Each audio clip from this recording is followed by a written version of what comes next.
चक्र का बाप। इससे पहले ना किसी ने सुनी, ना किसी ने देखी इतनी सटीक भविष्यवाणी। चाल चक्र। नमस्कार, बहुत स्वागत है आपका। आप देख रहे हैं चाल चक्र और मैं हूं आपके साथ शैलेंद्र पांडे। आज नाग पंचमी का पर्व है और अमूमन हम नाग पंचमी के पर्व पर इतना ही करते हैं कि सुबह उठते हैं, स्नान करते हैं, नाग को याद करते हैं, दूध और चावल आदि दान करते हैं और कहानी खत्म हो जाती है। लेकिन नाग पंचमी का जो पर्व है वो इतने छोटे मायने का पर्व नहीं है।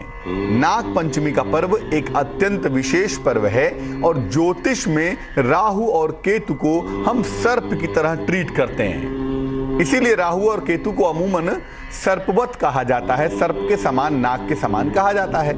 तो नाग पंचमी का अवसर एक ऐसा अवसर होता है जब आप राहु और केतु की समस्याओं का निवारण कर सकते हैं, राहु और केतु की समस्याओं से छुटकारा पा सकते हैं। आज बात इसी की करेंगे कि नाग पंचमी पर राहु और केतु की समस्याओं से छुटकारा कैसे मिलेगा। चाल चक्र में किन खास विषयों पर और भी हम बात करने वाले हैं, चलिए आपको बताते हैं। चाल चक्र में आज हम बात करेंगे नाग पंचमी पर क्या विशेष उपाय करने चाहिए और खास तौर से राहु और केतु की समस्याओं को दूर करने के लिए कौन कौन से उपाय आज करना बहुत अच्छा होगा, बहुत शुभ होगा। राशियों की होगी सटीक भविष्यवाणी और इसके अलावा आज के शुभ पहर की चर्चा भी करेंगे। आपको बताएंगे कि आज के शुभ पहर में कौन सा कार्य किया जाए जिससे किस्मत बेहतर हो जाए, ग्रहों का चाल चक्र ठीक तरीके से बैठ जाए। तो चलिए कार्यक्रम की शुरुआत करते हैं और जानते हैं कि नाग पंचमी पर राहु और केतु की शांति कैसे होगी। लेकिन सबसे पहले आज का पंचांग।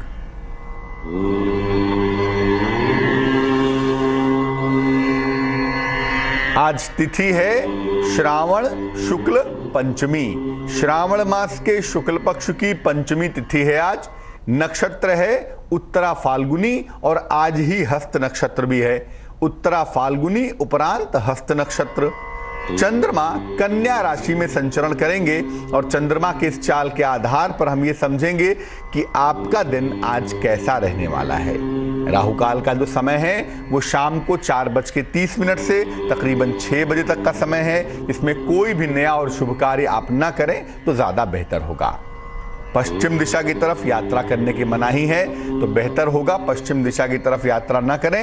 लेकिन अगर यात्रा करना जरूरी है, मजबूरी है, तो ऐसी दशा में पान का पत्ता खाके और भगवान का स्मरण करके अगर यात्रा करेंगे तो मुश्किल से बचे रहेंगे। सबसे पहले यही समझते हैं कि राहु और केतु का नाग पंचमी से क्या संबंध है। हम क्यों नहीं कह रहे हैं कि शनि की शांति होगी नाग पंचमी पर। हम क्यों नहीं कह रहे हैं कि चंद्रमा की शांति होगी नाग पंचमी पर। हम क्यों कह रहे हैं कि राहु और केतु की शांति नाग पंचमी पर होगी। जरूर राहु और केतु का कोई कनेक्शन होगा नाग पंचमी से, तभी ऐसा कह रहे हैं ना। वो कनेक्शन क्या है? देखिए, ज्योतिष शास्त्र में राहु और केतु परस्पर एक दूसरे से 180 अंश पर रहते हैं, 180 डिग्री पर, यानी एक दूसरे से 7वें खाने में। अगर राहु लग्न में है तो केतु 7वें खाने में होगा, राहु दूसरे खाने में है तो केतु 8वें खाने में होगा।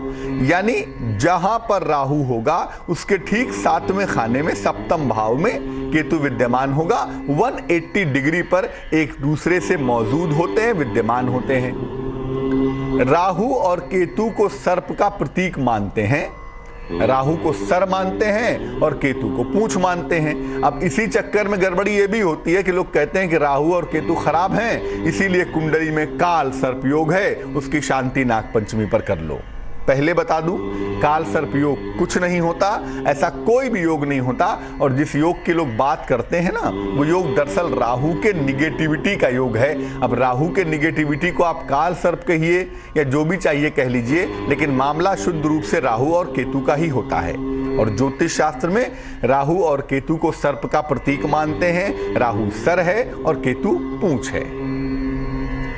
सर्प के समान होने की वजह से राहु और केतु से संबंधित समस्याओं के लिए नाग पंचमी का जो दिन है, जो आज का दिन है, वो सर्वश्रेष्ठ है। राहु केतु के तमाम लक्षण सर्प के समान ही हैं, नाग के समान ही हैं। इसीलिए आज के जो पूजा का मामला है वो ज़्यादा इम्पॉर्टेंट है, ज़्यादा कीमती है। इसलिए आज के दिन अगर हम राहु केतु की शांति की व्यवस्था करें, उपाय करें, तो उसके फायदे ज़्यादा मिलेंगे। आज के दिन मध्यरात्रि को राहु और केतु संबंधी अगर उपाय किए जाएं तो निश्चित रूप से राहु केतु संबंधी समस्याएं आपके जीवन से समाप्त होंगी। और राहु केतु की समस्याएं जीवन में जब होती हैं तो व्यक्ति तमाम विचित्र तरह की प्रॉब्लम्स में घिरा रहता है, विचित्र तरह की समस्याओं से मिलता रहता है, जूझता रहता है। तो राहु और केतु संबंधी समस्याओं को अगर आप समाप्त करना चाहते हैं तो आज का दिन आपके लिए बड़ा दिन है। आज का मौका एक बड़ा मौका है। आज रात को राहु केतु संबंधी समस्याओं को आप समाप्त कर पाएंगे। सबसे पहले जानते हैं कि ये कैसे पहचाने कि राहु और केतु के लक्षण क्या हैं। हमारे जीवन में राहु और केतु का प्रभाव है, ये हम कैसे जानेंगे? लक्षणों से। हो सकता है हमारे पास कुंडली ना हो, या हो सकता है कि कुंडली देखने वाला ना हो। तो ऐसी दशा में सिम्टम्स से, लक्षणों से ये कैसे जानेंगे कि राहु और केतु हमारी कुंडली में, हमारे जीवन में निगेटिव है या हमारे ऊपर उनका असर है? देखिए, अगर कोई व्यक्ति बहुत जल्दबाज हो और उसके जीवन में तमाम घटनाएं आकस्मिक रूप से घटें, सडनली घटें, तो समझ जाना चाहिए कि उसके जीवन में राहु और केतु का प्रभाव जरूर है। कोई व्यक्ति जल्दबाज तभी होगा जब कुंडली में राहु केतु बैलेंस नहीं होंगे। तो अगर कुंडली में राहु केतु का प्रभाव है, राहु केतु का इंपैक्ट है, व्यक्ति बहुत जल्दबाज है, तो समझ जाइए कि उसके जीवन में राहु केतु का असर तो जरूर है। जो लोग सात्विक भोजन नहीं खाना चाहते, जो लोग चावल दाल रोटी सब्जी नॉर्मल फूड नहीं खाना चाहते, फास्ट फूड खाने में या तला भुना ज़्यादा खाने में रुचि दिखाते हैं, तो ये भी बताता है कि आपके ऊपर राहु केतु का असर है। जो लोग सात्विक भोजन नहीं करते, ज़्यादा फास्ट फूड खाते हैं, ज़्यादा बाहर का खाना खाते हैं, तला भुना भोजन करते हैं, ऐसे लोगों की कुंडली में राहु केतु का प्रभाव ज़्यादा होता है। राहु केतु का प्रभाव ज़्यादा हो तो व्यक्ति का शरीर रूखा रहता है, ड्राइनेस रहती है ना, हमेशा स्किन पर, चेहरे पर आपको एक अजीब सी खराश, एक अजीब सा रूखापन दिखाई देगा। और ऐसे लोग हमेशा आलस्य में डूबे रहते हैं, लगता है हमेशा कोई नशा किए चले आ रहे हैं, हमेशा ही आलस्य में अजीब से दिखाई देंगे आपको। जब राहु केतु का प्रभाव ज्यादा होता है तो व्यक्ति हमेशा चीजों को छिपाता है, अच्छी होंगी तो भी, बुरी होंगी तो भी चीजों को छिपाएगा और छुप कर काम करता है। डायरेक्टली खुल्लम खुल्ला खुलेआम काम नहीं करता है। आपकी हथेलियों के बीचों बीच में जो पाम का बीच का एरिया है ना, ये जो हथेलियों के बीच का एरिया है, पाम के बीच का एरिया, अगर यहाँ पर जाल हो, नेट हो, तो समझना चाहिए कि ये भी राहु केतु का ही प्रभाव है। यानी आपके जीवन में राहु केतु का प्रभाव बहुत जबरदस्त है, बहुत ज्यादा है। अब ऐसा तो हो ही नहीं सकता ना कि कोई भी ग्रह हो तो उसका केवल बुरा ही असर होगा, या कोई भी ग्रह हो तो केवल अच्छा ही असर होगा। हर ग्रह के अच्छे और बुरे दोनों असर होते हैं। राहु केतु का शुभ प्रभाव क्या है, राहु और केतु के शुभ असर क्या है, शुभ लक्षण क्या है, आइए आपको बताते हैं। अगर राहु केतु का प्रभाव आपकी कुंडली में शुभ होगा, आपकी कुंडली में पॉजिटिव होगा, तो व्यक्ति कंप्यूटर के क्षेत्र में सफल होता है। कंप्यूटर की पढ़ाई के लिए राहु और केतु बहुत हद तक जिम्मेदार होते हैं। इसीलिए अगर राहु केतु का प्रभाव शुभ होता है तो व्यक्ति कंप्यूटर के क्षेत्र में सफल होता है, कंप्यूटर इंजीनियर बन जाता है, bachelor of computer application, master of computer application, BCA MCA कर लेता है, यानी कंप्यूटर टेक्नोलॉजी के क्षेत्र में खूब सफल होता है अगर कुंडली में राहु केतु का प्रभाव अच्छा हो तो। अगर राहु के पर्वत पर तारा हो तो व्यक्ति राजनीति में सफलता प्राप्त करता है। हाथ के बीचों बीच का जो एरिया है ना, अगर यहाँ पर स्टार होगा, तारा होगा, तो ऐसे लोग राजनीति में, पॉलिटिक्स में भयंकर सफलता प्राप्त करते हैं, खूब सारी ऊंचाइयों पर जाते हैं। और अगर राहु के पर्वत पर हाथ के बीचों बीच में त्रिभुज हो, ट्रायंगल हो, तो ऐसे लोग फिल्म के क्षेत्र में, कला के क्षेत्र में खूब सफल होते हैं, खूब आगे जाते हैं। अगर राहु या केतु के पर्वत पर स्क्वायर हो, वर्ग हो, तो व्यक्ति की तमाम दुर्घटनाओं से रक्षा होती है। व्यक्ति बार बार मुश्किलों में फंसकर भी बच जाता है। राहु केतु का जो पर्वत है बीच का इलाका है, इसी इलाके की बात हम कर रहे हैं। अगर यहाँ पर वर्ग होगा, स्क्वायर होगा, तो जीवन में देखिए मुश्किलें तो सबके आती हैं, लेकिन मुश्किलें आए और आप बच जाएं, इसका मतलब है कि आपके राहु केतु के इलाके के आसपास स्क्वायर है, वर्ग है। विदेश यात्राएं, कई भाषाएं जानना और आध्यात्म के रास्ते पर जाना, ये राहु केतु का ही शुभ प्रभाव है। जिनकी कुंडली में राहु केतु का शुभ प्रभाव होता है, ऐसे लोग अक्सर आपको विदेश यात्राएं करते हुए या लंबे समय तक विदेश में रहते हुए दिखाई देंगे। ऐसे लोग कई भाषाएं जानते हैं और ऐसे लोग आध्यात्म के रास्ते पर भी जाते हैं, और ये राहु केतु का ही शुभ प्रभाव है, अच्छा प्रभाव है। अब ये जानते हैं कि राहु केतु का हमारे जीवन पर अशुभ प्रभाव है, निगेटिव इंपैक्ट है। इसे कैसे पहचानें, इसके लक्षण क्या हैं, कैसे जानेंगे कि राहु केतु हमारे जीवन में है तो जरूर, लेकिन कैसे हमारे लिए निगेटिव असर पैदा कर रहे हैं, आइए आपको बताते हैं। अगर राहु केतु के पर्वत पर क्रॉस हो, जिसको केतु का या राहु का रहस्यमयी क्रॉस भी कहते हैं, वो हाथ के बीचों बीच में होता है, अगर ऐसा क्रॉस हो तो देखा गया है कि व्यक्ति अपनी शक्तियों का दुरुपयोग करता है। उसको जैसी भी शक्ति मिले, धन की मिले, मन की मिले, आध्यात्म की मिले, कैसी भी शक्ति मिले, उसका दुरुपयोग करता है और अक्सर गलत संगति में बुरे लोगों के साथ इन्वॉल्व हो जाता है, गलत संगति में पड़ जाता है। अगर राहु के पर्वत पर तिल हो, हाथ के बीचों बीच में अगर तिल हो, तो व्यक्ति के अंदर आपराधिक प्रवृत्तियां होती हैं, व्यक्ति के अंदर क्रिमिनल टेंडेंसीज पाई जाती हैं, दूसरे को परेशान करने का, दूसरे का बुरा चाहने का, ये एक भाव कहीं ना कहीं उसके मन में, उसके अंदर डेवलप हो जाता है। राहु के पर्वत पर अगर द्वीप हो, अगर आइलैंड हो बीचों बीच में कहीं भी, तो समझ जाइए कि व्यक्ति के अंदर भय की वृत्ति होगी, व्यक्ति के अंदर फियर साइकोसिस होगा, और ऐसे लोगों को कल्पना की समस्याएं परेशान करती हैं, प्रॉब्लम ऑफ इमेजिनेशन उनके साथ चिपक जाती है। राहु के पर्वत पर जितनी ज्यादा रेखाएं होंगी, राहु के पर्वत पर जितनी ज्यादा रेखाएं होंगी, व्यक्ति उतना ही ज्यादा उलझा हुआ होगा, क्योंकि राहु का मतलब आपको पहले भी बताया कि रहस्य का प्लेनेट है, जो आपके मन में, आपके दिल दिमाग में तमाम तरह के विचार पैदा करता है, तमाम तरह की सोच पैदा करता है। जितनी ज्यादा रेखाएं होंगी राहु के पर्वत पर, यानी हाथ के बीचों बीच में, व्यक्ति उतना ही ज्यादा उलझा हुआ होगा, उतना ही ज्यादा कॉम्प्लिकेटेड होगा। ऐसे लोगों को निर्णय लेने में मुश्किल आएगी, ऐसे लोग दूसरों के साथ कपट करेंगे, दोहरा चरित्र रखेंगे, और ये प्रभाव राहु केतु का ही है। यानी राहु केतु का अशुभ प्रभाव होने से निर्णय लेने में हमेशा मुश्किल होती है, व्यक्ति सही समय पर सही निर्णय नहीं ले पाता, कपट करता है और दोहरा चरित्र रखता है, और ये अशुभ प्रभाव राहु केतु का ही होता है। अब राहु केतु का शुभ प्रभाव है तो कोई बात नहीं, बड़ी अच्छी बात है, भगवान की बड़ी कृपा है। लेकिन अगर कुंडली में राहु केतु का अशुभ प्रभाव है, तो इसको नाग पंचमी पर कैसे दूर करेंगे, कैसे नाग पंचमी के पर्व पर, यानी आज के दिन, राहु और केतु के अशुभ प्रभाव को हम कम करेंगे, समाप्त करेंगे।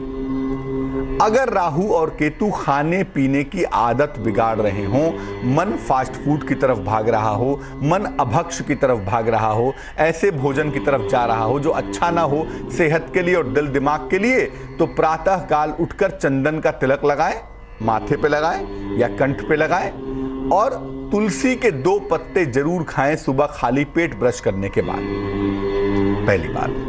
दूसरी बात, अगर राहु केतु की वजह से बुरी आदतें लग गई हों, तो नाग पंचमी पर, यानी आज के दिन के समय में, सूर्यास्त के पहले, मिट्टी का एक सर्प बना के नदी में प्रवाहित करें।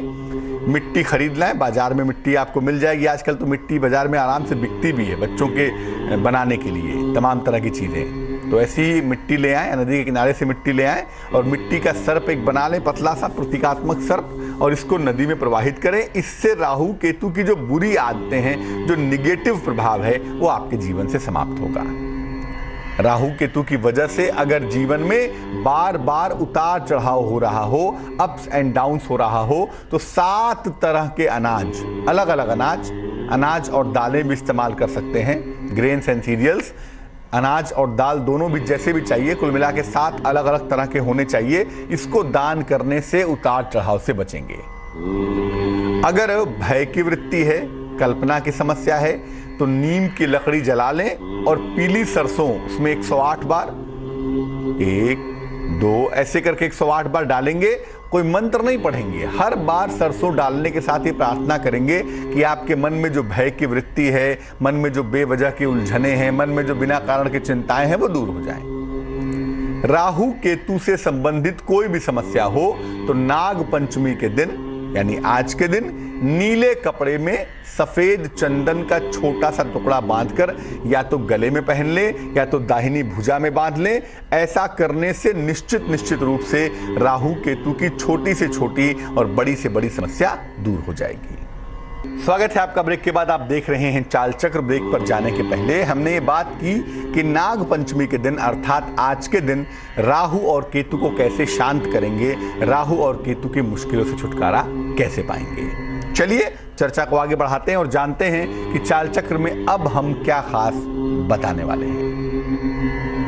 चाल चक्र में बात करने वाले हैं आपके दिन भर के राशियों के हाल की और ये समझने वाले हैं कि आज का दिन कैसा जाने वाला है, क्या संभावना बनती है आपके लिए, कैसे आप अपने दिन को बेहतर बनाएंगे, आज का शुभ पहर क्या होगा और शुभ पहर में खास उपाय क्या करेंगे। इसके अलावा ये भी बताएंगे कि नाग पंचमी पर एक छोटी सी गलती जो अक्सर हम करते हैं इस बार हम ना करें, ताकि जो भी उपाय करें, जो भी पूजा पाठ हम करें वो पूरी तरह से सही हो सके, पूरी तरह से करेक्ट हो पाए।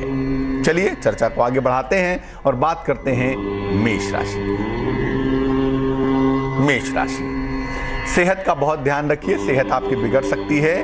यात्रा करने से आपको नुकसान हो सकता है, यात्रा के मामले में लापरवाही ना करें। आज जीवन साथी के साथ भी कहीं ना कहीं थोड़ा तनाव होता हुआ दिख रहा है। शुभ रंग जिसका इस्तेमाल करेंगे वो होगा सुनहरा और भाग्य आपका साथ निभाएगा तकरीबन 65%। वृष राशि, परिवार में खुशहाली के संकेत हैं। नौकरी की तमाम समस्याएं आज आपकी दूर होने वाली हैं। किसी महिला का विशेष सहयोग मिलता हुआ भी आपको दिखाई दे रहा है और अगर आप अपनी समस्याओं को शेयर करेंगे, साझा करेंगे तो आज मुश्किलों से बहुत आसानी से बाहर निकल पाएंगे, लेकिन सहयोग लेना पड़ेगा। शुभ रंग सफेद होगा और भाग्य होगा 70%। मिथुन राशि, कोई महत्वपूर्ण काम आपका बिगड़ न जाए इसका आपको ध्यान रखना होगा। काम का तनाव और काम का दबाव आज बढ़ता हुआ दिख रहा है। गुड़ खाकर दिन की शुरुआत करें तो कम से कम दिन भर ग्रहों की पोजीशन ठीक रहेगी आपके लिए, आप किसी भी तरह की मुश्किल से बचे रहेंगे। तो दिन की शुरुआत गुड़ खा के करें, इसी में आपकी बुद्धिमानी है। शुभ रंग पीला है आपका और भाग्य है 55%। कर्क राशि, नौकरी में पद परिवर्तन के योग हैं। नौकरी तो नहीं बदल रही लेकिन पोजीशन, डिपार्टमेंट, सेक्शन आपका बदल सकता है, उसके लिए तैयार हो जाएं। नई जिम्मेदारियां आपको मिल सकती हैं। विवाह के मामलों में थोड़ी सी तेजी आती हुई दिखाई दे रही है, यानी विवाह के मामलों की तरफ इस समय ध्यान देने से आपको लाभ हो सकता है। शुभ रंग गुलाबी है और भाग्य है आपके पास 70%। सिंह राशि, स्वास्थ्य का आपको बहुत ख्याल रखना है। सेहत के मामले में कहीं कोई लापरवाही ना करें तो बेहतर होगा। विवादों से दूर रहें, किसी भी तरह का विवाद आपके साथ चिपक सकता है तो बेहतर है विवादों से दूर रहें। अनावश्यक विवाद न करें वरना बेवजह का आपेश आपको मिल सकता है। कुछ धन का दान करें ताकि दिन आपका बेहतर हो, दिन की मुश्किलें थोड़ी कम हो जाएं। शुभ रंग आसमानी और भाग्य होगा 65%। कन्या राशि, विवाह के मामले, प्रेम के मामले जो भी जीवन में हैं वो इस समय हल होंगे अगर आप आगे बढ़ के खुद से सुलझाने की कोशिश करेंगे तो। नौकरी में और जीवन में नए नए अवसर भी आपको मिलेंगे, चिंता की बिल्कुल आवश्यकता नहीं है। नए अवसरों के लिए तैयार हो जाएं। खूब धन का लाभ मिलता हुआ भी दिखाई दे रहा है, खूब सारे धन का फायदा भी आपको होगा। शुभ रंग जिसका इस्तेमाल करेंगे वो होगा हरा और भाग्य होगा तकरीबन 80%। तुला राशि, दिन भर आपको दौड़ भाग करनी पड़ेगी, चैन नहीं दिखाई देता, नौकरी में थोड़ा तनाव भी दिख रहा है, नौकरी में तनाव भी हो सकता है। नए काम की शुरुआत न करें, चंद्रमा का बल बहुत मजबूत नहीं है। ऐसा न हो कि नया काम शुरू करें और काम सारा खराब हो जाए, तो जरा ध्यान रखिएगा। शुभ रंग आसमानी और भाग्य होगा 64%। वृश्चिक राशि, अचानक कोई बड़ा अवसर मिलता हुआ आपको दिखाई दे रहा है। खूब सारा मान सम्मान भी आपको मिलेगा। धन का खर्च आपका बढ़ सकता है, जरा धन खर्च का ध्यान दीजिएगा। शुभ रंग जिसका इस्तेमाल करेंगे वो होगा फिरोजी और भाग्य होगा 71%। धनु राशि, नौकरी के मामलों में, व्यवसाय के मामलों में ऐसा लगता है कि कुछ परिवर्तन होता हुआ दिखेगा और परिवर्तन आपके लिए बढ़िया रहेगा। धन की समस्या में सुधार होगा, थोड़े से पैसे आपको मिलेंगे जिससे आप अपनी मुश्किलों को निपटा पाएंगे, मुश्किलों से आगे निकल पाएंगे। पैरों में चोट चपेट लग सकती है, इसका जरा ध्यान दीजिए, पैरों में चोट चपेट ना लगे, सावधानी रखें। शुभ रंग सफेद और भाग्य होगा 75%। मकर राशि, महत्वपूर्ण काम आपको टाल देना चाहिए। इंपॉर्टेंट काम आज ना करें, किस्मत बहुत मजबूत नहीं है। वाद विवाद से बचाव करें और अगर कोई काम करने की मजबूरी आ ही जाती है, कोई काम एकदम प्रेशर बना ही देता है, तो बड़ों की सलाह लेकर काम करना आपके लिए बेहतर होगा, आपके लिए अच्छा होगा। शुभ रंग जिसका इस्तेमाल करके लाभ ज्यादा होगा वो होगा बैंगनी, पर्पल और भाग्य होगा तकरीबन 61%। कुंभ राशि, कोई इंपॉर्टेंट डिसीजन आपको लेना पड़ेगा, महत्वपूर्ण निर्णय आपको लेना पड़ेगा, तैयार हो जाइए। नौकरी में बदलाव के सुंदर योग बने हुए हैं, परिवर्तन के लिए भी रेडी रहिए। धन हालांकि आसानी से मिलता हुआ आपको दिखाई दे रहा है। शुभ रंग क्रीम है और भाग्य है 65%। मीन राशि, घर में कोई मंगल कार्य संपन्न होगा, कुछ शुभता आएगी, रिश्तों की समस्या दूर होगी, किसी सम्मानित व्यक्ति से मुलाकात होगी, किसी प्रिय व्यक्ति से भेंट होगी, किसी बड़े आदमी से मिलेंगे और उससे भी आपको लाभ होता हुआ दिखाई देगा। शुभ रंग नीला है और भाग्य है तकरीबन 77%।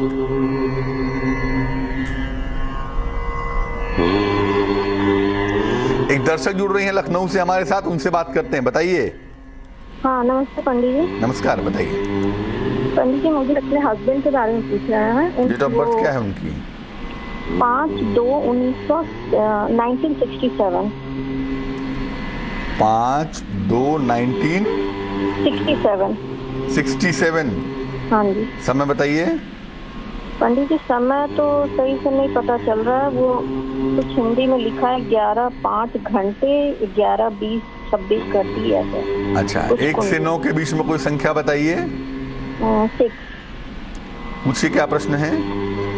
उनके नौकरी में अभी थोड़ी सी प्रॉब्लम चल रही है, बैंक में जॉब करते हैं, तो उनके मतलब एक 6 महीने से बहुत ज्यादा कुछ लोन उनको लेकर के थोड़ी सी मतलब कुछ हो गई है गड़बड़ी, तो उसमें इनको मतलब प्रॉब्लम चल रही है, तो कुछ ज्यादा बढ़ गई है प्रॉब्लम, तो उसी का सॉल्यूशन पूछना चाह रहे कि क्या आगे हो सकता है। ज्योतिष कहता है कि जब बृहस्पति अच्छा ना हो, कुंडली का लीडिंग प्लेनेट गुरु है, गुरु अच्छा नहीं है।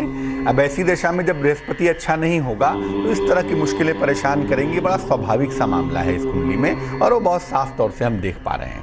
बृहस्पति अच्छे होंगे मध्य अगस्त के बाद, तो मध्य अगस्त के बाद इसमें समाधान निकलेगा इस मामले का। लेकिन हाँ, 15-16 अगस्त तक थोड़ी मुश्किलें जरूर हैं, उसके बाद से धीरे धीरे चीजें ठीक होंगी। पूरी तरह से मामला ठीक होने में साल का अंतिम समय आ जाएगा। इस साल के लास्ट में जाके जो आरोप इनके ऊपर लगे हैं, जो पेपर्स में गड़बड़ियां हुई हैं, उनके लिए इनको मुक्ति मिल जाएगी, लेकिन उसके लिए वर्ष के अंत तक वेट करना होगा। ज्योतिष के हिसाब से 2 उपाय करने की मैं सलाह दूंगा। पहला तो ये कि रोज सुबह सूर्य देव को जल चढ़ाएं और जल चढ़ा के आदित्य हृदय स्तोत्र का पाठ करें। रोज सुबह सूर्य देव को जल चढ़ाएं, जल चढ़ाने के बाद आदित्य हृदय स्तोत्र का पाठ करें। और दूसरा, मंगलवार के दिन ट्यूसडे को हनुमान जी के मंदिर जरूर जाएं, हनुमान जी का दर्शन करें, उन्हें प्रसाद चढ़ाएं और जो मिठाई है, लड्डू है, वो वहीं पर जो लोग मांगने वाले मौजूद होते हैं उनको लड्डू का प्रसाद वहीं पे बांट देंगे। अगर ऐसा ये करना शुरू करें तो जल्दी राहत मिलेगी। वैसे कुछ उम्मीद 15 अगस्त के बाद है और पूरी जो उम्मीद है वो दिसंबर के बाद दिखाई दे रही है। एक दर्शक जुड़ रही हैं, किरण है बिहार से, उनसे बात करते हैं। बताइए। प्रणाम पंडित जी। नमस्कार जी, मेरा डेट ऑफ बर्थ है 13 जून 1989, ठीक है। और 13 जून 1989, 1989। जी। समय बताइए। समय दोपहर के 12 साढ़े 12 के लगभग बीच में है। और क्या पटना में कहाँ जन्म हुआ है? पटना में। पटना दानापुर में हुआ है। पूछिए क्या प्रश्न है। जी, अपने करियर के बारे में पूछना था कि आगे का लाइफ कैसा रहेगा, कुछ जॉब वगैरह में है कि नहीं संभव, ये सब। अभी क्या करती हैं बहन जी? हम अभी पढ़ाई करते हैं, मतलब पढ़ाई कंप्लीट हो चुका है और अभी हम टीचिंग लाइन में हैं।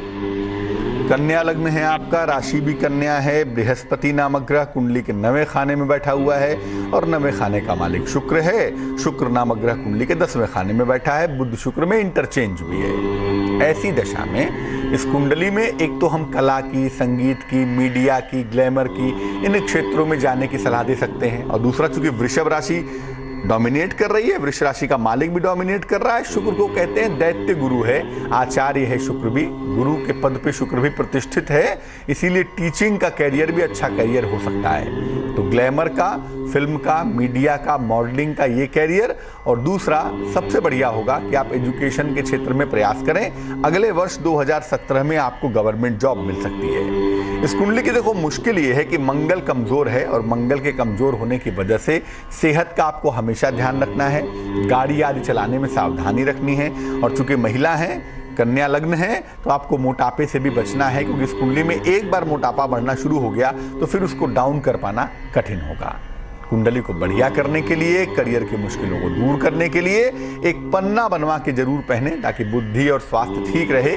6-7 रत्ती का पन्ना चांदी की अंगूठी में, सीधे हाथ की छोटी उंगली में, बुधवार की शाम को पहनना लाभकारी होगा। और इसके अलावा सुबह शाम दोनों समय आपको गायत्री मंत्र का जप करना है, उससे एकाग्रता बेहतर होगी, सेहत की स्थिति अच्छी होगी। जो करियर आप बनाना चाहती हैं उसको सही समय पर बना पाएंगी। फिर बता दूं, बैंकिंग का कैरियर, ग्लैमर का कैरियर या शिक्षा का कैरियर आपके लिए सबसे ज्यादा बढ़िया है।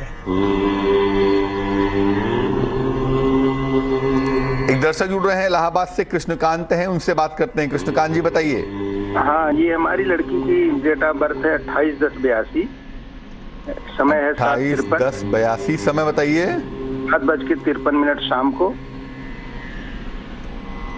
7:53। जी जी, और स्थान है कानपुर। मुझसे क्या प्रश्न है? प्रश्न ये है कि शादी 5 साल हुए हो गया, 2000 मतलब 5 साल से ऊपर ही हो गया। थोड़ा सा प्रॉब्लम उसको, मतलब सही वैवाहिक जीवन नहीं चल रहा है। लड़का थोड़ा सा माँ बाप के कहने में रहता है, तो लड़की को थोड़ा सा प्रॉब्लम रहती है। कुंडली वृषभ लगन की बनती है इनकी, और इनकी राशि बनती है सिंह। चंद्रमा 4थे खाने में दिग्बली है। विवाह का मालिक मंगल 7वें खाने में खुद बैठा हुआ है, 6ठे खाने में शनि और 8वें खाने में केतु। यानी 7वां भाव जो है वो पापक्रांत है, और पापक्रांत होने की वजह से ही इस तरह की मुश्किलें इसमें बुरी तरह से परेशान कर रही हैं। पहली बात। दूसरी बात यह है कि अभी थोड़ा सा वेट करेंगे हम इनके वैवाहिक जीवन को बढ़िया करने के लिए, और ज्योतिष के हिसाब से इनका वैवाहिक जीवन अगले साल के मार्च के बाद से बेहतर होगा। उसके बाद से चीजें बिल्कुल ठीक हो जाएंगी, लेकिन मार्च तक तो वेट करना ही होगा। बुद्धिमानी यही कहती है कि हम मार्च तक वेट करेंगे। सुबह शाम दोनों समय ओम नमो भगवते वासुदेवाय इस मंत्र का जप करने के लिए कहिए, भगवान कृष्ण की पूजा करने के लिए कहिए, और इनको एक ओपल पहना दें, 8-10 रत्ती का ओपल चांदी की अंगूठी में, सीधे हाथ की तर्जनी उंगली में। शुक्रवार की शाम को पहनाना इनके लिए लाभकारी होगा।